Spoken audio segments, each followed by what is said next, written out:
I am QO and am with this instrument at this time. We greet each of you in love and in light and are once again honored to be able to join your group this evening.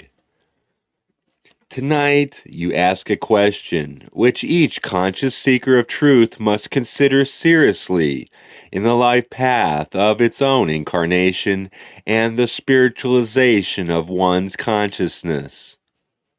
For the world in which you now live and breathe and call the third density is that place where there is a cacophony of experience moving rapidly in all directions within your illusion, as points of view are put forth in one way and another, and in many more ways than can be comprehended by any conscious seeker of truth. It is such a mixture of division, of love, of hate, of separation, of confusion, that we have the greatest sympathy for each of you as you attempt to make your way through this forest of trees that makes it so difficult to comprehend the overview, which is the foundation of your third density experience.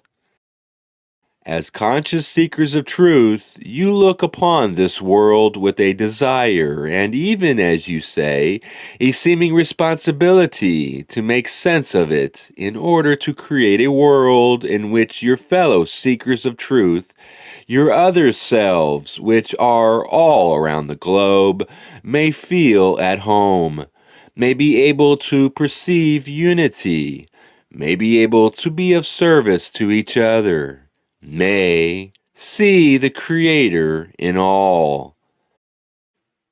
How can you do this when there is so much that is incomprehensible, out of your reach, beyond all possibility of change from any direction, that the chaos of conscious confusion is inflicting the entire population of the earth? So, it would seem the conscious seeker of truth, who wishes to be of service to others, will find itself somewhat bolixed, shall we say, and unable to chart a course of service in such circumstances, and may find that the greater overview of such a situation is that of what you have called the acceptance.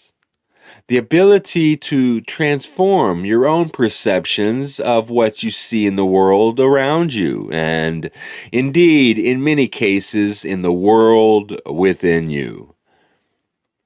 The service that you may offer in such a situation is, as you have surmised in your conversations before this session began, most helpful when it is one which accepts the unacceptable, which loves the unlovable, which serves the seemingly unservable. This is your connection to the one infinite creator within you and within all of the creation and within each entity upon this planetary surface, that the heart of love that you may open unconditionally so that this love that created this great universe of beingness is also that love which you allow to flow as a river of infinite love through you to all you perceive. You see each entity in your daily rounds of experience as being seemingly separate from yourself, with ideas and opinions that are obviously different than yours. You look upon these ideas, entities, and opinions, and see the Creator, knowing itself in a manner which is unique to each entity within the creation. This knowing of the self is the great foundation principle upon which all of the creation and each entity within the creation is formed. It is the means by which the creation is a vibrant, protein entity that may find itself in all other selves.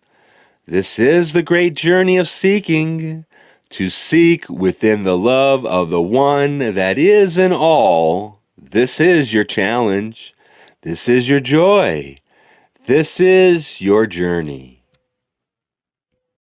In these times on your planet, times which require much perception, thought, and decision, and perhaps action, reflection, and then more perception, quite possibly at a greater pace and into deeper context than many that are used to doing at this time, because it is a time of change that is great in magnitude and also change at perhaps a more rapid speed than many have experienced.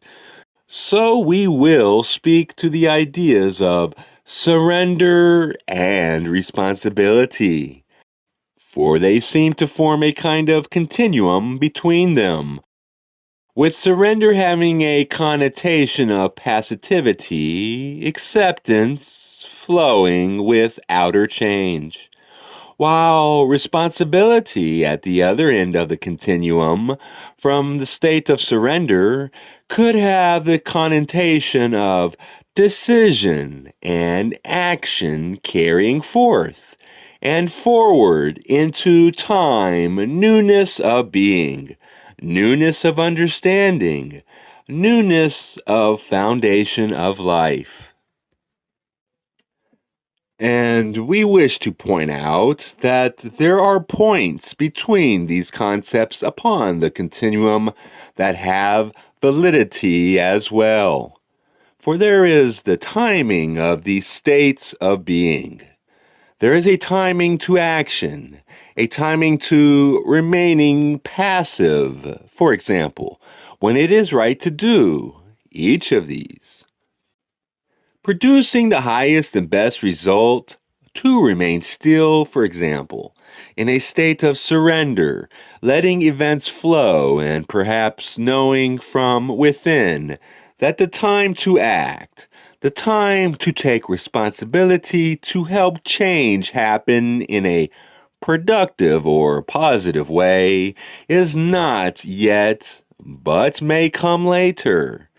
So, therefore, the defining characteristic of these states of being would be awareness.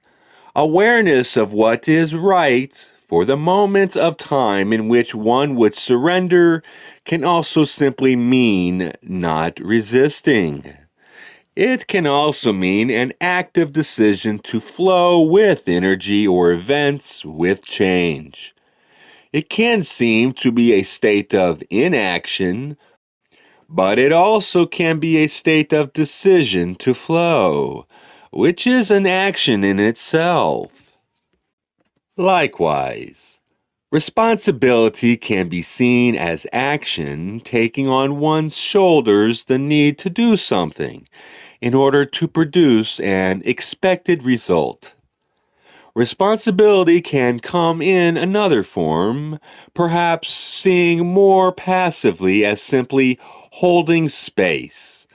One that takes the responsibility of holding space in wait of something important to happen or to come that is not yet. And again, the important state of being is awareness. Awareness of which of these is thought to be the best choice in order to produce the highest and best expected result. So we would say that when considering these states of being, perhaps along a continuum from surrender to responsibility, in terms of the choices that one may make in response to events in one's own individual life, as well as events on the greater scale of human life today, that the important starting point would be within self. The awareness to the highest degree possible of what is the best for anyone and given individual to do that may be somewhere along that continuum.